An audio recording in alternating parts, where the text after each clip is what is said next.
Radio Publique Africaine.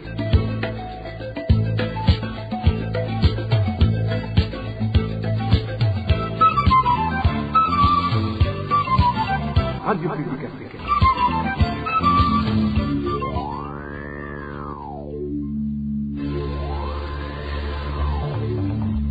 C'est le moment de suivre le journal parlé en français. À la présentation, Janvier Ninina Hazgu. Bienvenue chers auditeurs au journal de la radio publique africaine parlé en langue française ce samedi 17 janvier l'an 2026. Sans tarder, passons immédiatement au titre de l'édition. Les Sungusungu ont au matin de ce vendredi démoli les maisons de la zone 18 du camp de réfugiés burundais d'Ondoutan en République unie de Tanzanie. La CBDDH s'insurge contre la condamnation de la journaliste Sandra Muhoza. Enfin, la population de la commune Rumonge de la province Burunga déplore le comportement de certains employés de la régie des eaux qui viennent leur confisquer leur compteur d'électricité sous des prétextes insensés. Restez à l'écoute du développement des titres dans quelques instants.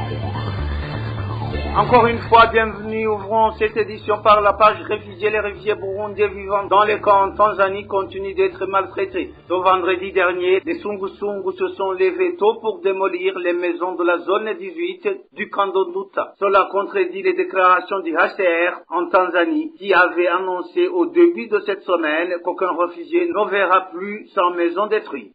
Les détails avec Rémi Nderagakura. Octave et ses hommes sont venus au petit matin pour démolir la zone 18.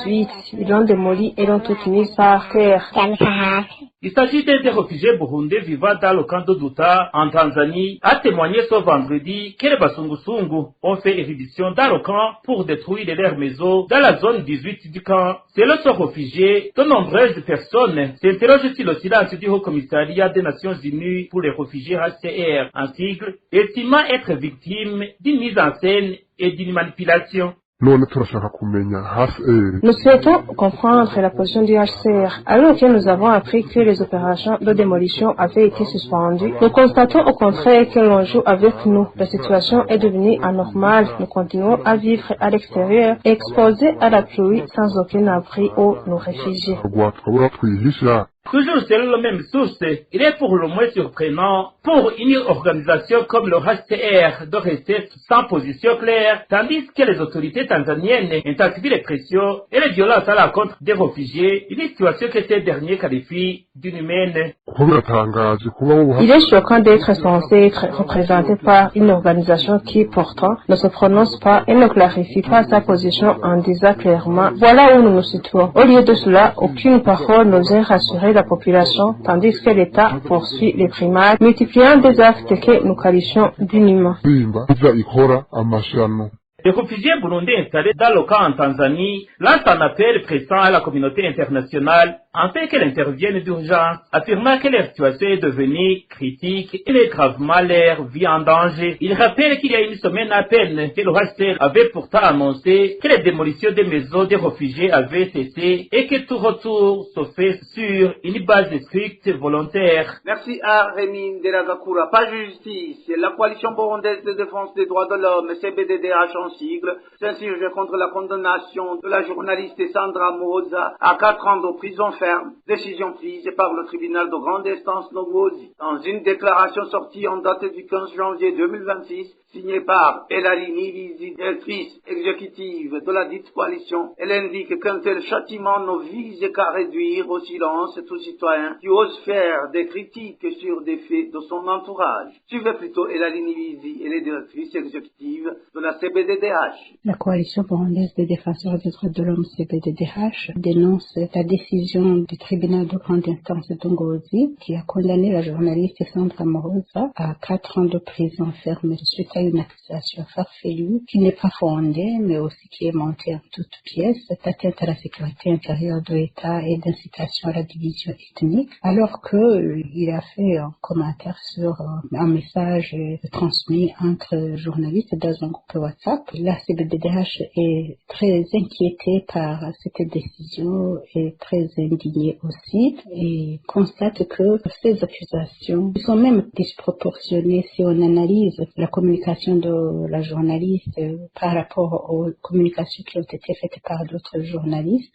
C'est à la fois injuste et infondé. Mais la CBDH constate que sa condamnation, son arrestation depuis le mois d'avril 2024 est une façon que le gouvernement du Burundi utilise pour réduire au silence les citoyens en violant le droit à la liberté d'expression, aussi la liberté d'opinion. Nous nous rendons compte que finalement c'est devenu courant que des citoyens qui s'expriment sur des cas tout à fait anodins, sans jugement, sans enquête, se voient condamnés, mais aussi c'est une façon de voir tout le monde se taire, tout le monde éviter les critiques et éviter de réfléchir sur les événements que l'on constate dans son entourage. La Rinirizi demande aux organes judiciaires d'annuler cette condamnation, mais plutôt de libérer Sandra Moroza et au président de la République de s'abstenir de toute déclaration pouvant être perçue comme une pression sur la justice. Encore une fois, suivez la Rinirizi, directrice exécutive de la CBDDH. La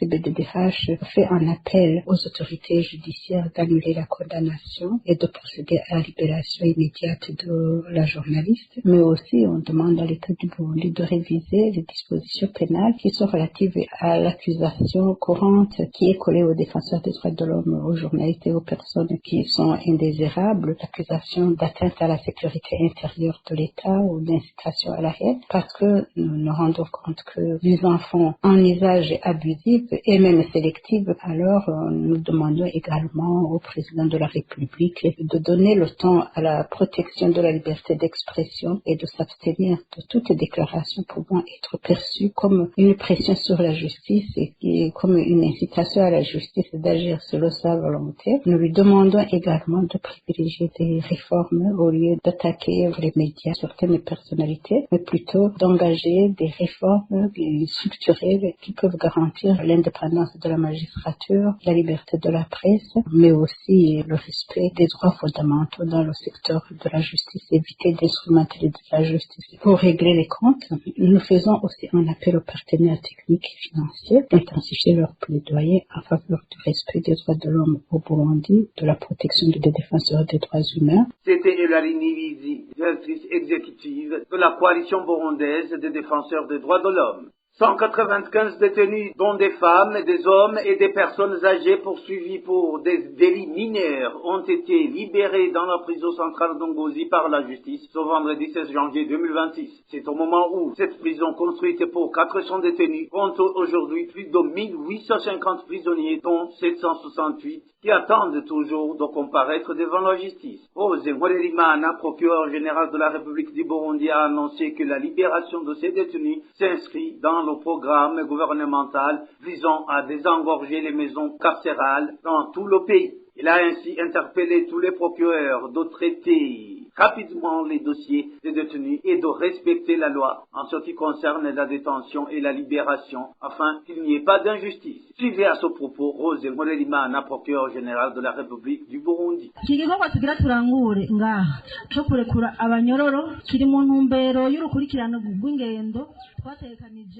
L'action que nous allons mener ici de libérer les prisonniers s'inscrit dans le programme continuel de relaxer les détenus. Aujourd'hui, nous avons commencé avec les détenus accusés de délits mineurs et les personnes très âgées. À présent, l'effectif total des détenus libérés est de 195, dont les femmes, les hommes et les vieillards. Comme le directeur de la prison l'a annoncé, le nombre total des détenus dans cette prison est de 1856.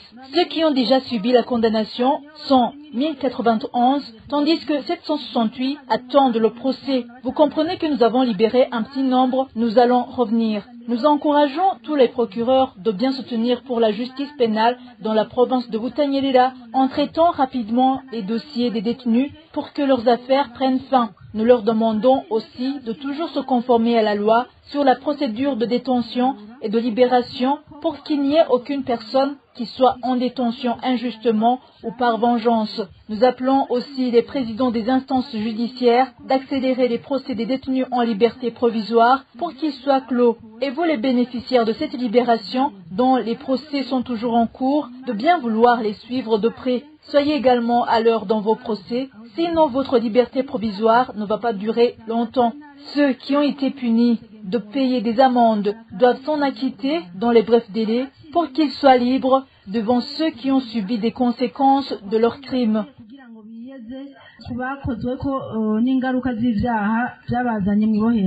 Bien que la libération de ces détenus ait été saluée, le détenu responsable d'autres détenus dans cette prison a demandé aux autorités judiciaires de ne pas oublier de relaxer ceux qui sont incarcérés depuis plus d'une dizaine d'années pour que leur peine soit réduite afin que le désengorgement des prisons soit effectif. Suivez.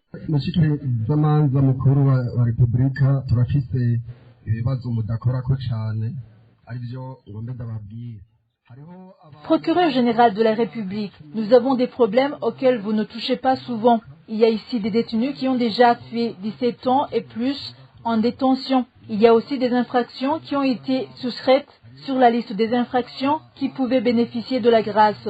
C'est pourquoi vous avez entendu le directeur de la prison vous dire que nous atteignons presque un effectif de 2000 détenus. Et c'est pourquoi la prison reste surpeuplée. La principale chose que nous vous demandons, c'est qu'il y ait la réduction en général du nombre des détenus pour que les condamnés à la prison à vie, leur peine soit allégée et que les infractions qui figuraient sur cette liste y soient remises.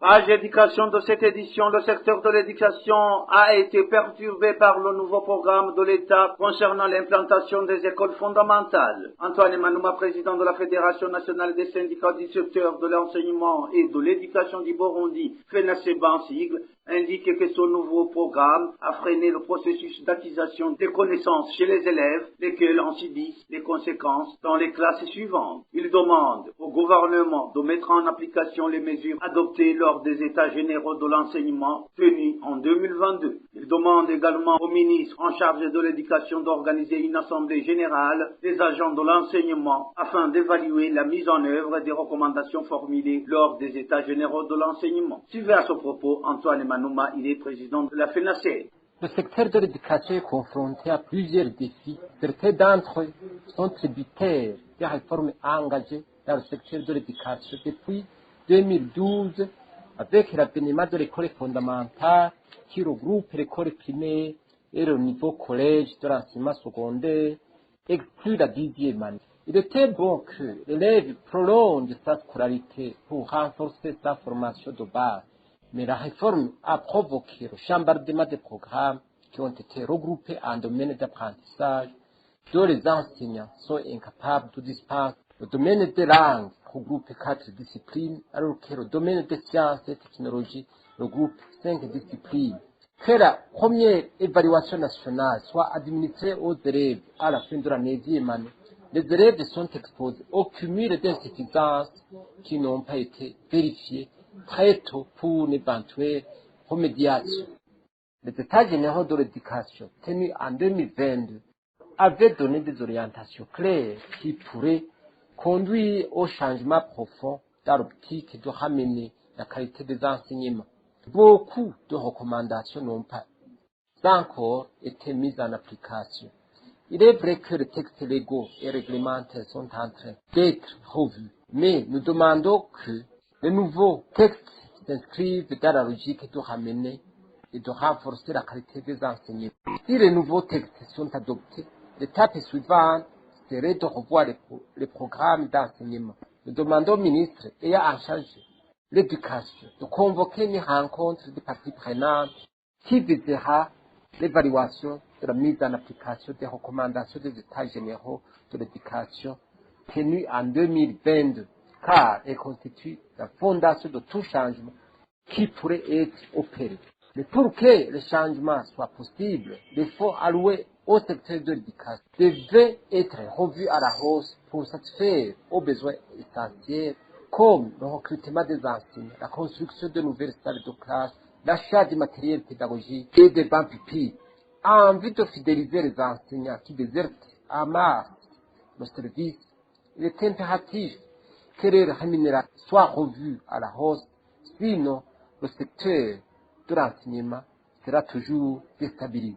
C'était Antoine Manouma, président de la FENACER. Le ministère de l'Éducation, de la Recherche scientifique prévoit le remplacement des enseignants qui abandonnent leur emploi pour aller travailler à l'extérieur du pays. Le porte-parole de son ministère expliquait que les successeurs des enseignants qui partent seront choisis parmi ceux qui sont sur la liste d'attente après le test de recrutement du mois d'août l'an dernier 2021. Jean-Christophe Ilambona mentionne également que le ministère continuera à faire recours aux enseignants bénévoles afin de combler le vide lié au manque du personnel enseignant. Suivez. Effectivement, ces jours-ci, ici et là, on entend qu'il y a des départs d'enseignants qui vont dans différents pays. Le motif, d'après les on-dit, ils avancent que le salaire n'est plus suffisant pour pouvoir suivre aux besoins de leur famille. Donc, ils préfèrent aller dans d'autres pays pour voir si quand même ils pourraient avoir un salaire qui pourrait subvenir aux besoins de leur famille. Vous pouvez me demander qu'est-ce que le ministère est en train de faire afin de trouver une solution face à cette situation en collaboration avec le ministère ayant le travail dans ses attributions. Il vient d'engager 2295 enseignants qui viennent d'être retenus parmi les lauréats qui ont fait le concours au mois d'août, et ces 2295 enseignants viennent de recevoir leur lettre d'affectation, autrement dit, donc ils seront envoyés dans différentes écoles afin de pouvoir aider à combler ce vide. À côté de ces enseignants qui viennent d'être affectés, on va recourir encore une fois aux enseignants bénévoles en attendant qu'on reçoive l'autorisation de remplacer ces départs. Comment est-ce qu'on va remplacer ces départs? Il y a une liste d'attente, donc ce sont les lauréats qui n'ont pas été retenus mais qui ont quand même réussi le concours de recrutement, qui sont là à attendre, et lorsque on est autorisé à faire des remplacements, on choisit parmi ces lauréats qui sont sur la liste d'attente et dans l'ordre de mérite. C'était Jean-Christophe Ilambona, porte-parole du ministère de l'Éducation nationale et de la Recherche scientifique, et l'élément sonore a été tiré du journal de la télévision nationale du Burundi ce jeudi.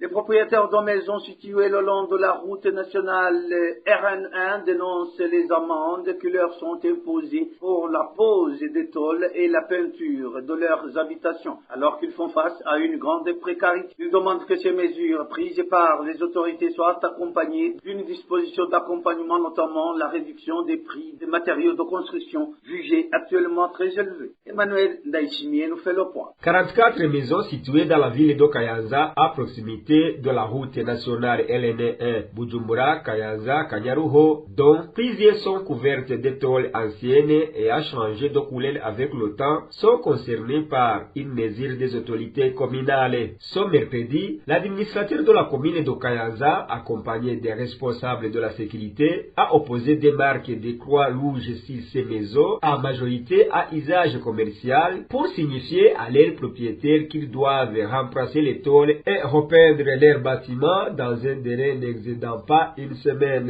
L'administrateur communal de Kayanza, Godefroid Nyonizigiye, indique que la ville de Kayanza doit présenter un bon aspect et que les maisons anciennes qui ne correspondent plus aux normes urbaines doivent être rénovées. Les autorités administratives précisent que ceux qui ne respecteront pas ces mesures s'exposeront à des amendes pour désobéissance à l'autorité, comme la souligne l'administrateur communal. De leur côté, les commerçants et propriétaires des maisons se disent dépassés par la situation, évoquant la cherté des matériaux de construction. Une tôle se vend entre 40 et 50 francs, tandis qu'un sac de ciment coûte jusqu'à 70 000 francs, des montants difficiles à réunir dans le contexte économique actuel, selon nos sources. Les propriétaires estiment qu'avant de prendre des mesures obligeant la population à engager d'importantes dépenses, il faudrait d'abord organiser des réunions d'information et de concertation avec les citoyens afin d'adopter des décisions qui ne pénalisent pas les personnes concernées.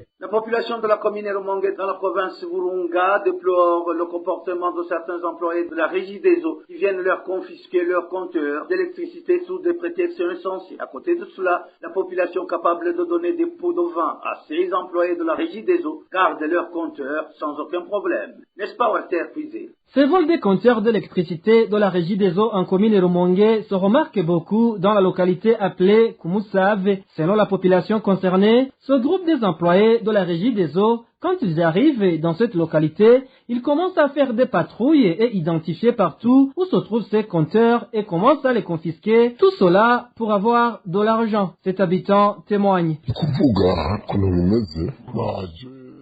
Ils sont venus étant au nombre de 3 et ils étaient tous des employés de la Régie des eaux. Ils étaient sur une moto. Arrivés dans le quartier, ils ont commencé à identifier partout où se trouvent les compteurs. Certains de ces compteurs ont été confisqués sous prétexte que les propriétaires ne paient pas les factures et pour d'autres compteurs, ils disaient qu'ils sont en panne. Les habitants qui avaient de l'argent ont dû payer une somme comprise entre 100 et 150 000 francs burundais pour qu'on les remet leurs compteurs. Mécontent, la population de cette localité demande aux autorités concernées de faire de leur mieux pour que ce comportement soit banni. Il faut vraiment chercher comment arrêter ces voleurs des compteurs car leur comportement est devenu une habitude. On dirait que notre quartier est devenu comme un endroit où ils vont chaque fois pour extorquer de l'argent. Selon les informations en provenance de la commune Rumonge, l'un des membres de ce groupe de ces employés de la Régie des eaux est connu sous le prénom de Yves. La rédaction de la RPA n'a pas encore pu joindre la direction de la Régie des eaux pour s'exprimer à ce propos. Et voilà, messieurs les auditrices, c'est sur ce reportage signé Walter Puisé que nous mettons fin à cette édition de la RPA parler en langue française, ce samedi 17 janvier l'an 2026. Merci pour votre aimable écoute. Merci à toute l'équipe de la rédaction pour la collecte et le traitement de toutes ces infos, sans oublier de remercier l'équipe technique pour sa bonne collaboration. À la présentation, vous étiez avec Jean-Denis Nahazé. Excellent week-end chez vous.